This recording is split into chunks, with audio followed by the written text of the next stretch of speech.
Hello नमस्कार student, welcome to innovation study channel. आप सभी का यहाँ पे स्वागत करते हैं।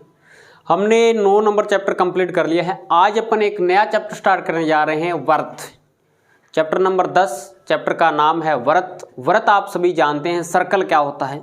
जैसे आपने रिंग देखा होगा, रिंग किस प्रकार का, इस प्रकार जो गोल आकृति होती है उसे क्या बोलते हैं, व्रत बोलते हैं। जैसे आपने बॉल देखा होगा, फुटबॉल देखा होगा, वो एक गोले की आकृति का होता है। यानी व्रत 2D में आता है और गोला 3D में आता है।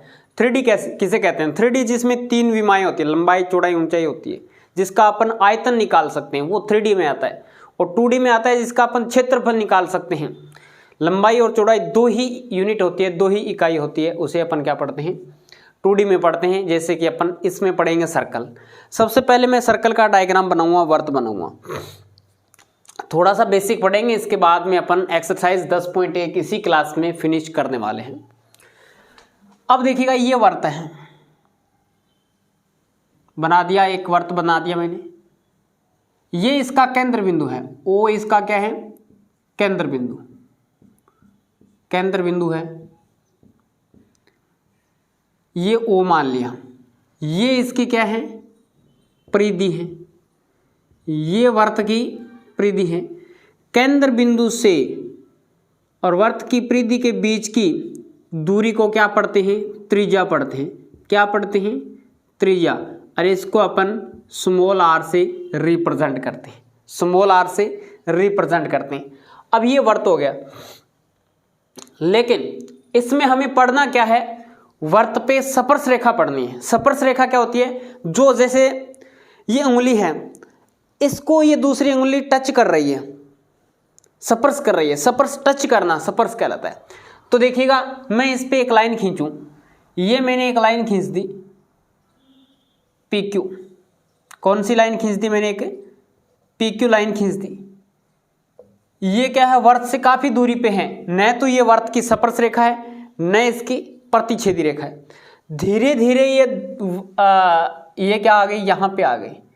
यानी ये वर्त की परिधि को टच करके जा रही है। सपोज कीजिए इस प्रकार से जाएगी, थोड़ा सा ये बांकी टेढ़ी हो रही है। यानी आप वैसे खींच के नहीं दिखाना है इस प्रकार से, लेकिन क्वेश्चन आएंगे उसमें हमें खींचना पड़ेगा। तो आपके पास में स्केल होगा, कोई दिक्कत ही नहीं रहेगी। ये Q और P, QP में नाम चेंज कर देता हूँ इसका। ये दे दिया मैंने R और S दे दिया। ये किसी एक बिंदु पे, यानी वर्त की परिधि को किसी एक ही बिंदु पे टच कर रही है, स्पर्श कर रही है, इसलिए ये स्पर्श रेखा कहलाएगी। और ये बिंदु क्या कहलाएगा? ये बिंदु T है, तो T बिंदु क्या कहलाएगा? स्पर्श बिंदु कहलाएगा। ये क्या कहलाएगा? स्पर्श बिंदु, स्पर्श बिंदु कहलाएगा।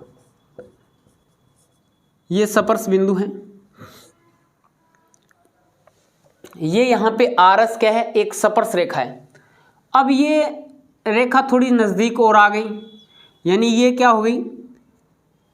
वर्त की परिधि को 2 बिंदुओं पे काट रही है। और ये कौन सी रेखा है? कौन सी भुजा है? AB रेखा मान लिया आपने। AB रेखा मान ली, जो कि क्या है? प्रतिच्छेदी रेखा है। प्रतिच्छेदी, प्रतिच्छेदी रेखा। ये कौन सी रेखा है? ये है स्पर्श रेखा, स्पर्श रेखा। और ये क्या है? अप्रतिच्छेदी रेखा। ये क्या है?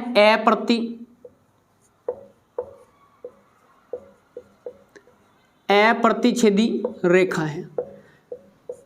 जो स्पर्श कर रही है वो स्पर्श रेखा, जो प्रतिच्छेद कर रही है, यानी वर्त की परिधि को 2 बिंदुओं पे काट रही है, उसको प्रतिच्छेदी रेखा बोलते हैं। और ये क्या है? अप्रतिच्छेदी रेखा। ये स्पर्श बिंदु, ये केंद्र बिंदु, ये वर्त की परिधि, ये वर्त की त्रिज्या, जिसको स्मॉल r से रिप्रेजेंट करते हैं। अब यहां तक किसी को कोई दिक्कत है क्या समझने में? ठीक है, अब आगे बढ़ते हैं थोड़ा। अब मैंने दोबारा एक वर्त बना रहा हूं मैं। वैसे तो अगर आपने 11वां चैप्टर पढ़ा है तो उसमें मैंने थोड़े से हिंट बता दिए थे, लेकिन फिर भी चलो आगे बता देते हैं। यहां पे ये केंद्र बिंदु हो गया। ये बाहर कोई बिंदु P है, बाहर कोई बिंदु P ले लिया। P बिंदु से ये वर्त का केंद्र O है, P बिंदु से वर्त पे केवल और केवल, यानी किसी बाह्य बिंदु से वर्त पे केवल और केवल 2 ही स्पर्श रेखा खींची जा सकती है। कैसे? इस प्रकार से केवल और केवल 2 ही स्पर्श रेखा खींची जा सकती है।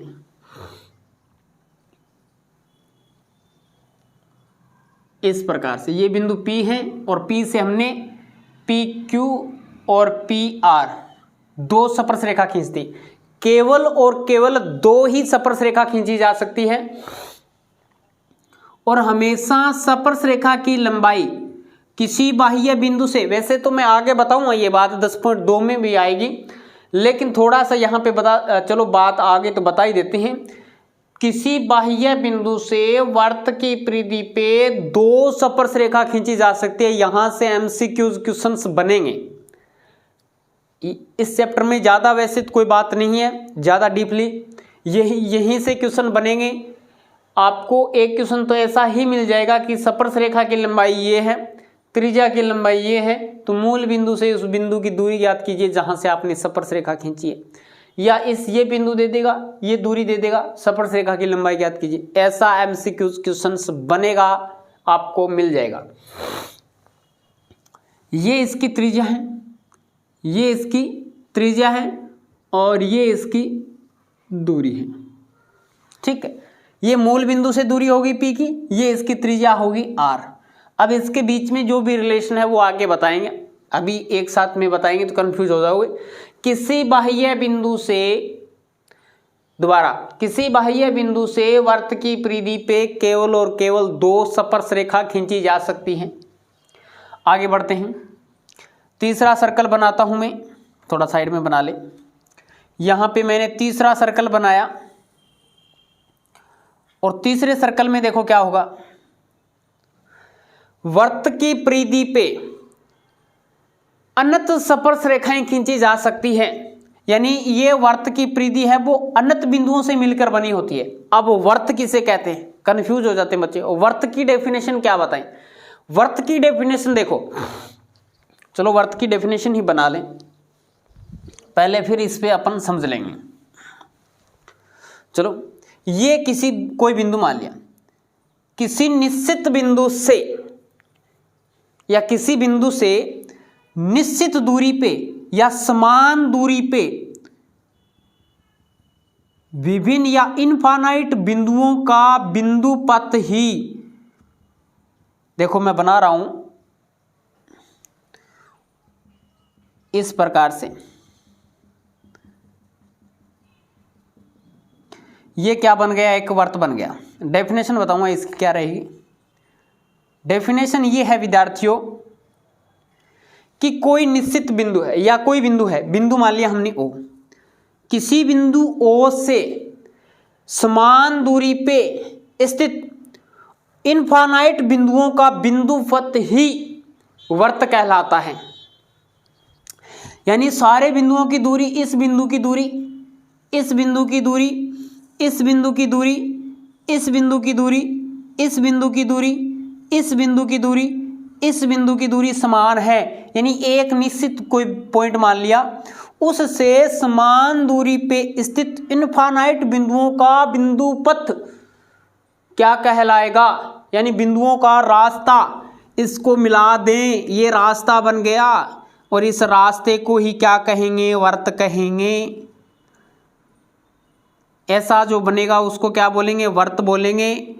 और इस रास्ते की लंबाई को अपन किससे नापते हैं, परिधि से नापते हैं, जिसका फॉर्मूला आप जानते हैं 2πr होता है। क्या होता है, 2πr होता है। अब इस पे बहुत सारे बिंदु आए, कितने बिंदु आए काउंट नहीं कर सकते, इनफाइनाइट बिंदु आएंगे। इनफाइनाइट बिंदु आएंगे तो बताइए, मैंने बताया था कोई भी स्पर्श रेखा है वो किसी एक ही बिंदु पे टच होगी, 2 बिंदुओं पे टच नहीं होगी। तो मैंने इस बिंदु पे एक स्पर्श रेखा खींच दी, एक बिंदु को टच कर गई, इसके पास में दूसरा बिंदु है, इस पे टच कर गई, इस पे टच कर गई, इस पे टच कर गई, इस पे टच कर गई, इस पे, इस पे, इस प्रकार से बताइए कितनी स्पर्श रेखाएं खींच सकते हैं वर्त की परिधि पे। तो आपका उत्तर आएगा अनंत। क्या आएगा, अनंत। अनंत स्पर्श रेखा खींच सकते हैं, अनंत स्पर्श रेखा खींच सकते हैं। वृत्त की परिधि पे इनफाइनाइट स्पर्श रेखा खींच सकते हैं, जबकि किसी बाह्य बिंदु से केवल और केवल 2 स्पर्श रेखा खींच सकते हैं। वृत्त के अंदर कोई अगर बिंदु है उससे वृत्त पे कितनी स्पर्श रेखाएं खींच सकते हैं? 0 खींच सकते हैं। अरे स्पर्श रेखा उससे खींच ही नहीं सकते, तो क्या आएगा? आपका उत्तर 0 आएगा। इसके बाद में आगे बढ़े, आगे क्या बताना है? चलो एक पॉइंट और बता देता हूं। ये मैंने एक स्पर्श रेखा खींच दी।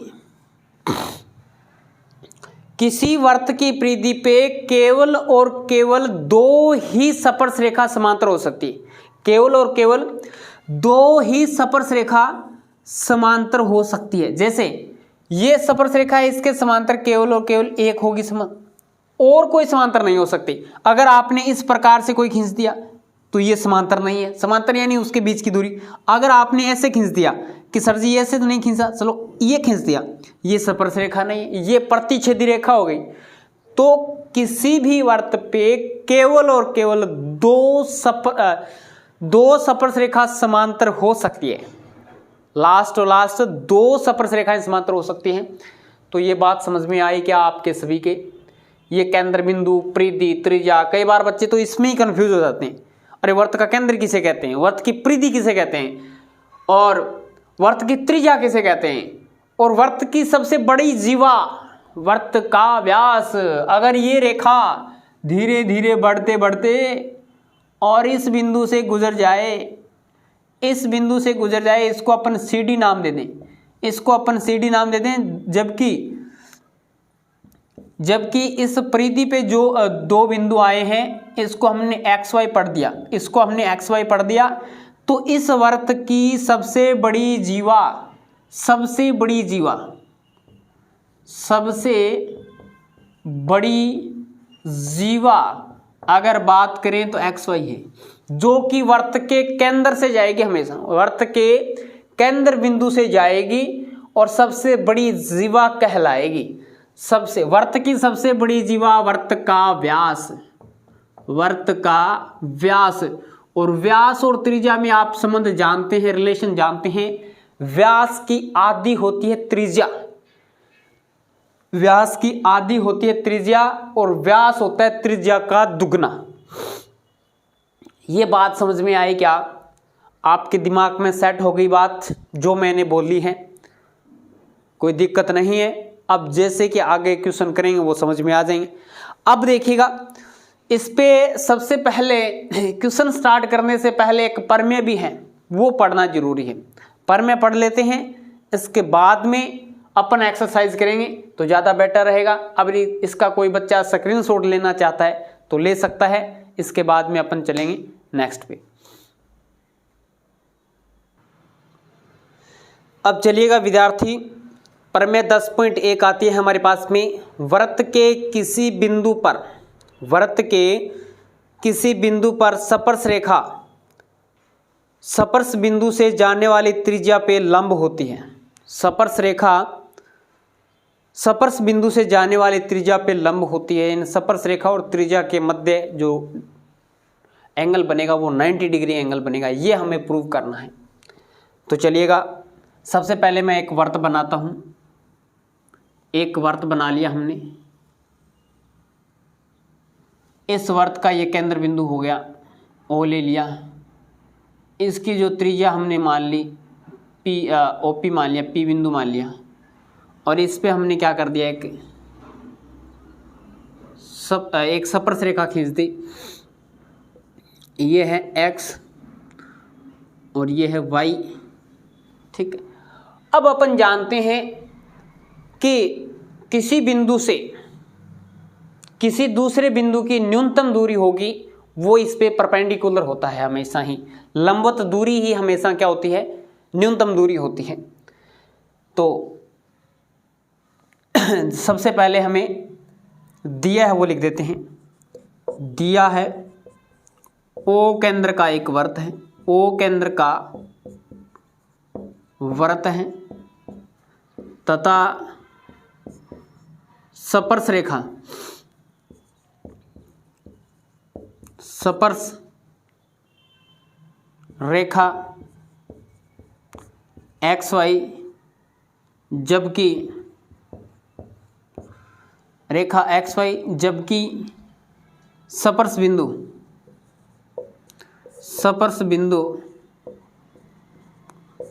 P है, स्पर्श बिंदु P है और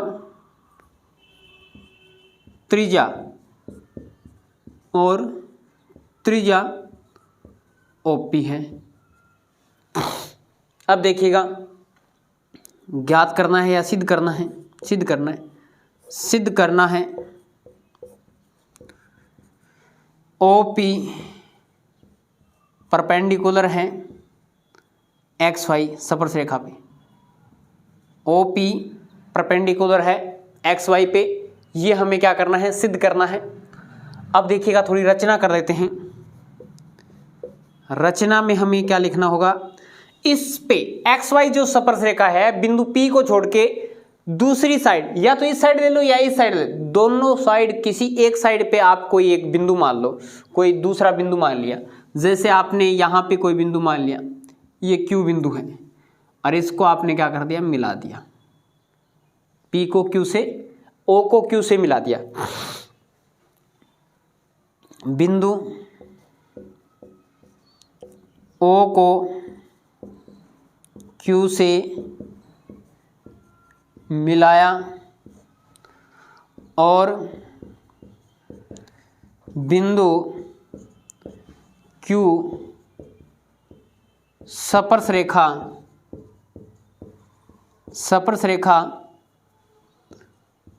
XY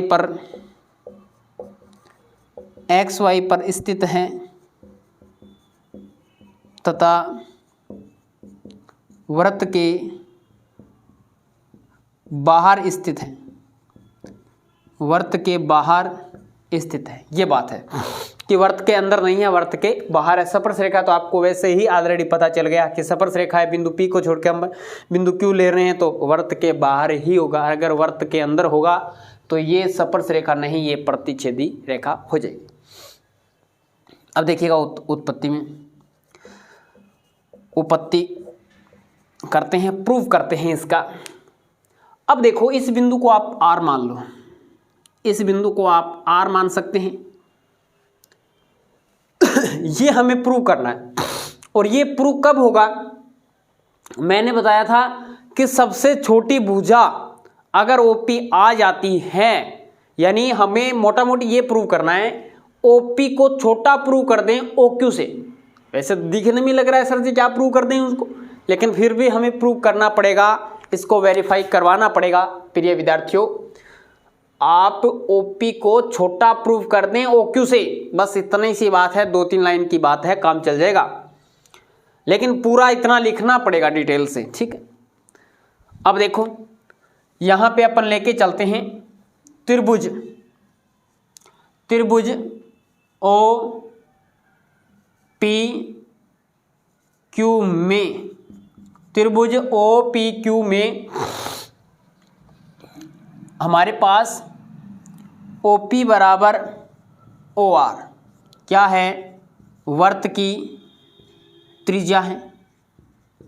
अब देखो ये OP प्लस में OR दोनों ही बराबर है। क्यों बराबर है? वृत्त की त्रिज्या है, ऑलरेडी पता है, ठीक है। अब अगर अपन नीचे नहीं लिखेंगे फिर दिखाई नहीं देगा विद्यार्थियों को, फिर कमेंट आएंगे। और एक बात चलो मैं बाद में बताऊंगा, ये थ्योरम होने के बाद में। अब यहां से OQ is equal to OR plus में RQ, OR। अब देखो OQ बराबर क्या बन गया? OQ भुजा है वो किस किस का सम है? एक तो OR का है प्लस में RQ का सम है। बताओ कोई दिक्कत है क्या? सम है तो है, लिख दिया हमने। OQ is equal to OR बराबर क्या है? OP है, वृत्त की त्रिज्या है, तो मैं यहां पे OP कर दूं, OP प्लस में RQ। अब मेरे को विद्यार्थी ये बताएंगे सारे के सारे कमेंट करके कि OP में अगर RQ जोड़े तब जाके OP के बराबर OQ के बराबर आता है, यही बात है ना।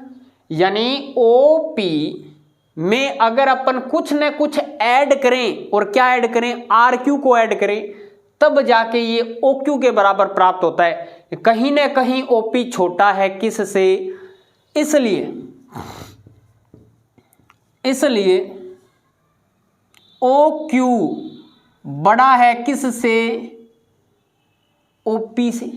इसलिए OQ बड़ा है OP से। और कहां से रिजल्ट निकला भी ये रिजल्ट आपके सामने है। मैंने अपने मन से नहीं लिखा है, मैंने कहीं और से नहीं लिखा है, ये जो बात चलती आ रही है उसी से मैंने देख के लिखा है कि OP में अगर RQ को जोड़ दें तब जाके इसके बराबर होता है। फिर छोटे में कुछ न कुछ जोड़ेंगे तभी दूसरे के बराबर हो रहा है, तो इसका मीन्स क्या है, वो छोटा है। छोटे में तभी तो जोड़ रहे हैं तब बराबर हो रहा है।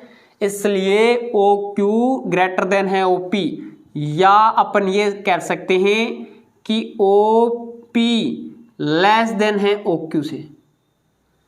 यही बात है ना, OP लेस देन है OQ से। और मैंने बताया था जो छोटा होगा वही क्या होगा, लंबवत होगा।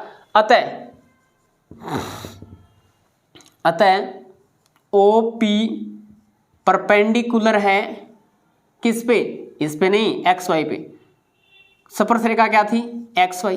अतः OP परपेंडिकुलर है XY पे।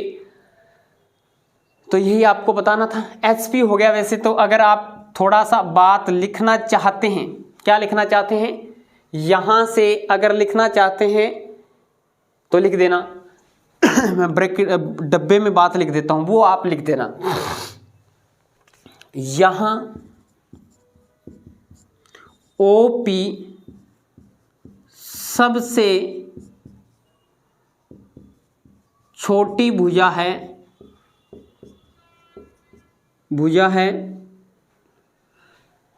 यहां OP सबसे छोटी भुजा है तथा P को छोड़कर बाकी सभी बिंदुओं के लिए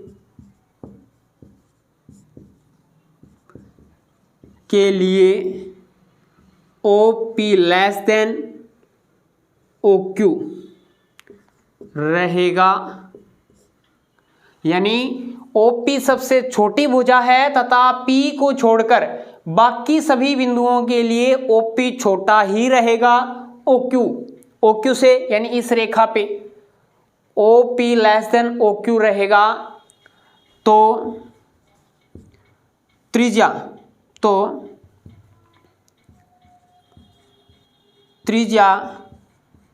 OP स्पर्श रेखा XY पर लंबवत होगी, यही हमें बताना था। Is that clear?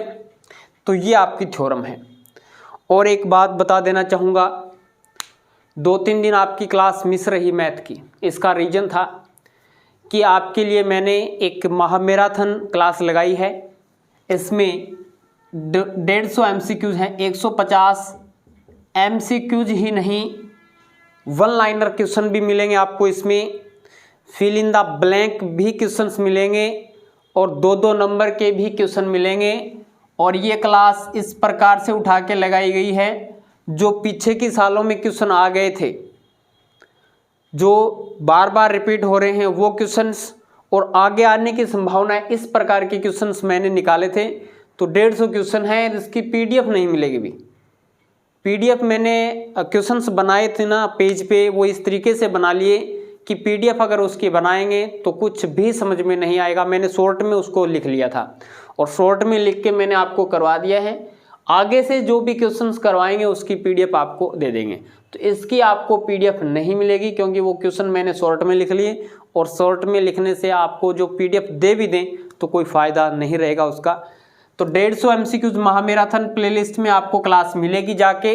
अगर किसी को चाहिए, लिंक नहीं मिल रहा है, कई बार बच्चे 10th क्लास में बच्चे ज़्यादा जानते नहीं हैं, तो कई बार बोल देते हैं सर कि हमें ये क्लास नहीं मिल रही, तो उनको ये हमारे व्हाट्सएप नंबर है, उस पर आओगे तो आपको वहाँ पे लिंक मिल जाएगा और वहाँ से देख सकते हैं। और वैसे इस क्लास के डिस्क्रिप्शन में आपको लिंक मिल जाएगा, वहाँ से भी आप ये क्लास फॉलो कर सकते हैं। तो एक बार देखना जरूर और मेरे को कमेंट करके बताना। भाई बहुत ज़्यादा मेहनत की है मैंने, लगभग एक हफ्ते से ज़्यादा टाइम लग गया मेरे को 150 क्वेश्चन बनाने में, फिर 8-9 घंटे इस क्लास को लगाने में लग गया। यानी पहले क्वेश्चन लिखा पूरे बोर्ड पे, फिर आपको समझाया, फिर उसको मिटाया, बीच में बंद करना पड़ता है कैमरा। इसके बाद में हमने पूरा बोर्ड भरा, लिखा, टाइम लगता है, फिर आपको समझाया। यानी 4 घंटे की तो क्लास है, कम से कम मेरे को 9 घंटे लगे हैं। तो जो जितनी मेहनत मैंने की है, लगभग मुझे लगता है अगर आप उतनी ही मेहनत करके ये क्लास देख लेंगे, और जितनी क्लासें देखे, एसएसटी की क्लास चल रही है एमसीक्यूज पे, और साइंस की क्लास चल रही है एमसीक्यू पे, और मैथ्स की मैंने महामैराथन लगा दी है। और आगे एक बार सिलेबस पूरा होने के बाद में टोटलिंग करेंगे और उसके प्रत्येक चैप्टर के हिसाब से एमसीक्यूज क्लास रखेंगे। और कई बार बच्चे पूछ लेते हैं कि एमसीक्यूज का कितना वेटेज रहेगा, तो 40% वेटेज रहेगा। बहुत बड़ा मायना रहेगा इसका एग्जाम में। मान लीजिए अगर 80 नंबर का पेपर है आपका, 80 नंबर का है वैसे तो, और इसका 40% में निकाल के अगर बता दूं तो आपका 32 नंबर का टारगेट एमसीक्यूज पे रहेगा। इसलिए अगर आपने ये छोड़ दिया एमसीक्यूज वाला पार्ट, तो मानिए आपने आधा पेपर छोड़ दिया। तो इस पे ज़्यादा फोकस करना है। एमसीक्यूज में थ्योरी नहीं आएगी कि आप लिख देंगे और उसमें आधा पर्दा नंबर मिल जाएगा। अगर आपने ए की जगह ब भर दिया, ए भरना था और आपने ब भर दिया, तो ये गलत है, नंबर नहीं मिलेगा। तो ये रहता है एमसीक्यूज का। और सबसे हार्ड ये टॉपिक माना जाता है, ए भाग में ही आएगा एमसीक्यूज। पहले पोत क्वेश्चन पेपर उठाओगे, दर्शन इसी का होगा, ए का। इसलिए मैं कहता हूं बार बार कि एमसीक्यूज को अच्छे से पढ़ लो, अच्छे से पढ़ लो, ठीक है। तो मैं इसको इरेज कर देता हूं, ये 2 मिनट की बात आपको बतानी थी। तो ये थ्योरम है आपकी, इसका आप स्क्रीनशॉट ले सकते हैं विद्यार्थी। इसके बाद में अपन एक्सरसाइज पे चलेंगे, तो इसका लीजिएगा स्क्रीनशॉट। इसके बाद में अपन चलते हैं नेक्स्ट पे। अब देखिएगा विद्यार्थी, अपन स्टार्ट करने जा रहे हैं एक्सरसाइज 10.1। छोटे छोटे क्वेश्चन है, एमसीक्यूज है, मान लीजिएगा।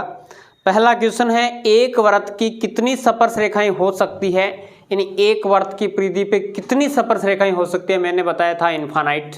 इनफाइनाइट क्या होता है? अनंत। अनंत स्पर्श रेखाएं हो सकती हैं वृत्त की परिधि पे, क्योंकि वृत्त की परिधि इनफाइनाइट बिंदुओं से मिलकर बनी होती है। एक ही बिंदु पे एक ही स्पर्श रेखा खींची जा सकती है, इसलिए इनफाइनाइट स्पर्श रेखा खींची जाएगी। क्वेश्चन नंबर दूसरे का पहला है, किसी वृत्त की स्पर्श रेखा उसे खालिस्तान बिंदुओं पे प्रतिच्छेद करती है। स्पर्श रेखा हमेशा एक ही बिंदु पे प्रतिच्छेद करती है, तो खालिस्तान में क्या आएगा? एक बिंदु। एक बिंदु पे क्या करती है? प्रतिच्छेद करती है। सेकंड नंबर, वृत्त को 2 बिंदुओं पे प्रतिच्छेद करने वाली रेखा को क्या कहते हैं? प्रतिच्छेदी रेखा कहते हैं। क्या कहते हैं? प्रतिच्छेदी रेखा कहते हैं।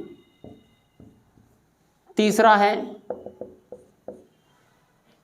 एक वृत्त की खालिस्तान समांतर स्पर्श रेखाएं हो सकती है। अभी मैंने बताया था एक वृत्त में केवल और केवल 2 ही समांतर स्पर्श रेखाएं हो सकती है। तो लिखोगे एक वृत्त की 2 समांतर स्पर्श रेखाएं हो सकती है। स्पर्श रेखा। चौथा है, एक वृत्त तथा उसकी स्पर्श रेखा के उभयनिष्ठ बिंदु को क्या कहते हैं? स्पर्श बिंदु कहते हैं। एक वृत्त तथा उसकी स्पर्श रेखा के मध्य जो उभयनिष्ठ बिंदु होते हैं उसको क्या कहते हैं? स्पर्श बिंदु कहते हैं। मैंने बताया था स्पर्श बिंदु, पहला ही डायग्राम बनाया था ना, उसके सारे के सारे ये रिजल्ट हैं। प्रतिच्छेदी रेखा एक बिंदु पे स्पर्श करती है, स्पर्श बिंदु, दो समांतर स्पर्श रेखाएं होती है एक वर्त पे। जैसे ये मैं छोटा दोबारा बनाऊं, अगर दोबारा ही बता सकता हूं आपको, चलो बता दें। एक वर्त है, इस वर्त पे हमने एक स्पर्श रेखा खींच दी, ये केवल और केवल एक ही बिंदु को टच कर रही है। इस बिंदु को क्या कहेंगे? स्पर्श बिंदु कहेंगे। इस बिंदु को क्या कहेंगे? स्पर्श बिंदु। जैसे कि P मान ले, ये कौन सा बिंदु है? स्पर्श बिंदु है। प्रतिच्छेदी रेखा इस प्रकार से हमने ये खींचा था, तो ये क्या है? एक प्रतिच्छेदी रेखा है, एक बिंदु पे टच करेगी। देख लीजिएगा, एक ही बिंदु पे टच कर रही है। दो समांतर होगी, ये स्पर्श रेखा है, इसके समांतर दूसरी स्पर्श रेखा यहाँ पे खींच सकते हैं। इसके अलावा कोई भी दूसरी स्पर्श रेखा नहीं हो सकती जो कि समांतर हो इसके। तो दो स्पर्श रेखाएं समांतर हो सकती है। तीसरा क्वेश्चन है, क्वेश्चन नंबर 3। 5 सेंटीमीटर त्रिज्या वाले एक वर्त के बिंदु P पे स्पर्श रेखा PQ केंद्र O से जाने वाली एक ऐसी रेखा एक रेखा से बिंदु Q पर इस प्रकार मिलती है कि OQ बराबर 12 सेंटीमीटर, PQ की लंबाई ज्ञात कीजिए। 5 सेंटीमीटर त्रिज्या का एक वर्त बनाना है, बना लिया। त्रिज्या कितनी है? 5 सेंटीमीटर है। ये वर्त का केंद्र बिंदु O मान लिया। वर्त के केंद्र O से 5 सेंटीमीटर त्रिज्या वाले एक वर्त के बिंदु P पर स्पर्श रेखा PQ केंद्र से जाने वाली एक रेखा से बिंदु Q पर इस प्रकार मिलती है, यानी Q पे मिलती है भैया, यहाँ पे मिलती है बिंदु Q पे, और स्पर्श बिंदु PQ इस प्रकार से है। ये बिंदु यहाँ पे मान लिया P बिंदु है। OQ आपको 12 सेंटीमीटर दे दिया, और ये कितनी दे दी आपको? त्रिज्या कितनी दे दी? 5 सेंटीमीटर दे दी। त्रिज्या कितनी दे दी? 5 सेंटीमीटर त्रिज्या दे दी। तो PQ की लंबाई पूछिए, PQ की लंबाई आपसे पूछी है, तो ये आपको बताना है। वेरी सिंपल है। देखिएगा, अभी आपने जो थ्योरम पढ़ी थी 10.1, उसमें क्या पढ़ा था कि स्पर्श रेखा और त्रिज्या के मध्य, स्पर्श रेखा PQ है, त्रिज्या के मध्य कितने डिग्री का एंगल बनता है? 90 डिग्री का एंगल बनता है। 90 डिग्री का एंगल बनता है तो 90 डिग्री के सामने वाली भुजा हमेशा क्या होती है? कर्ण होती है। ये कर्ण है, ये आधार है, लंब हमें निकालना है। तो लिखेंगे त्रिभुज PQO में पाइथागोरस प्रमेय से पाइथागोरस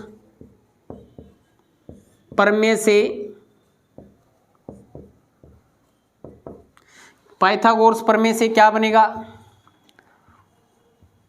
OQ कर्ण का स्क्वायर इज इक्वल टू आधार OP का स्क्वायर प्लस में लंब है PQ का स्क्वायर। OQ का मान कितना है? 12 का स्क्वायर। OP का मान है 5 का स्क्वायर, प्लस ये कितना है? PQ का पता ही नहीं, निकालना है। ये कितना होगा? 144 इज इक्वल टू 5 का स्क्वायर 25 प्लस में PQ का स्क्वायर, ये इस साइड में आ जाएगा, तो हमारे पास में बनेगा PQ का स्क्वायर 144 माइनस में 25, घटाएंगे 14 में से 9 जाए 5 जाएंगे तो 9 बचेगा, इधर बच गया 3 में से 2 जाएंगे तो 119 हमें निकालना है PQ का मान। तो यहाँ से स्क्वायर हटाएंगे तो इस पर क्या लगेगा?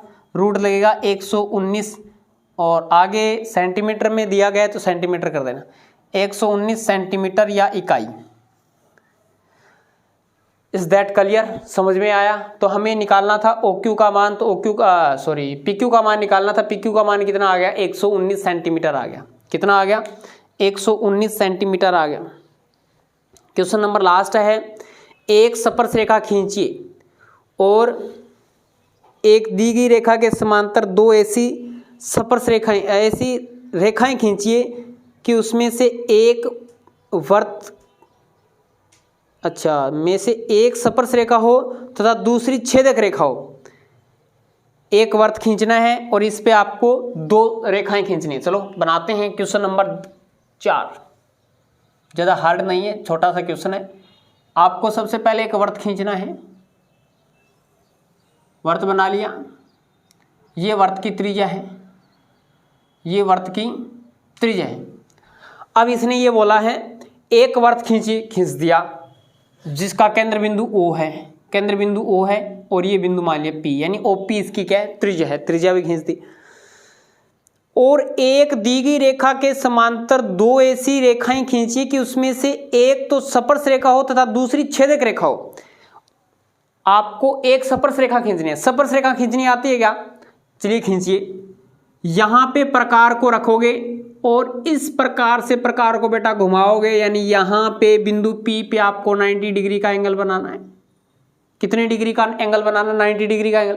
उतना प्रकार को खुला रख दिया, अब कम ज्यादा नहीं करना है, उतना ही प्रकार को खुला रखते हुए पहला चाप 60 का, दूसरा चाप 120 का, ये 60 का लग गया, ये 120 का लग गया। अब यहां से प्रकार को रखे यहां पे चाप लगाओगे, यहां पे प्रकार को रखे यहां से चाप लगाओगे और इसको मिला दोगे, इसको आप मिला दोगे तो ये आपकी क्या होगी, एक स्पर्श रेखा होगी।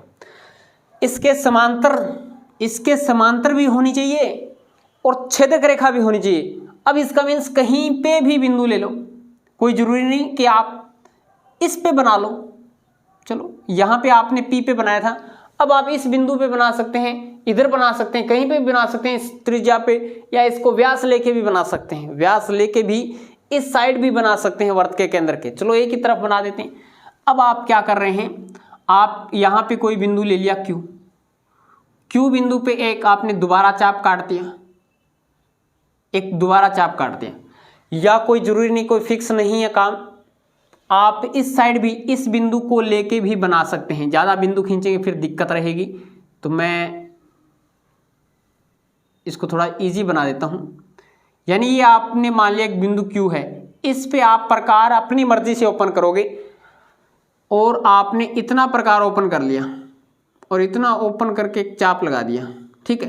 पहला चाप 60 का लगेगा, दूसरा 120 का लगेगा और इस 60 से इधर मारोगे और इस 120 से वापस मारोगे तो ये किसका बनेगा, ये आपका बन जाएगा, थोड़ा सा इधर बनेगा फिर, ठीक है, यहाँ पे बनेगा। तो यहाँ से इसको मिलाओगे तो ये एक छेदक रेखा प्राप्त होगी। ये क्या होगी, एक छेदक रेखा, लेकिन यहाँ पे भी 90 डिग्री का एंगल है और यहाँ पर भी 90 डिग्री का एंगल है। इसका मीन्स ये दोनों रेखाएं एक दूसरे के समांतर भी हैं। इसका नाम दे दिया आपने XY स्पर्श रेखा होगी तो, और ये आपकी प्रतिच्छेदी रेखा होगी AB। एक प्रतिच्छेदी है, एक स्पर्श रेखा है, दोनों एक दूसरे के समांतर है। तो ये आपको काम करना था। तो ये आपका चौथा क्वेश्चन हो गया, ये आपका तीसरा क्वेश्चन, ये दूसरा क्वेश्चन, ये पहला क्वेश्चन, ये और एक थ्योरम हो गई इसमें। तो इस प्रकार से आप इसका स्क्रीनशॉट ले सकते हैं। तो हमारी ये एक्सरसाइज 10.1 वो कंप्लीट हो चुकी है। क्लास कैसी लगी कमेंट करके ज़रूर बताएं। अच्छी लगी हो तो लाइक और शेयर कीजिएगा। जिस दिन आपकी क्लास नहीं आती है उस दिन मान लीजिएगा कुछ न कुछ उससे नेक्स्ट 2-3 दिन में आपके लिए कुछ नया होने वाला है। यानी जो भी टाइम कई बार हो जाता है, क्वेश्चंस क्लास बनाने में टाइम चला जाता है, यानी 4 घंटे की वो हमने क्लास लगाई थी, उसमें काफ़ी टाइम लग गया था, इसलिए आपकी 2 दिन क्लास नहीं हो पाई।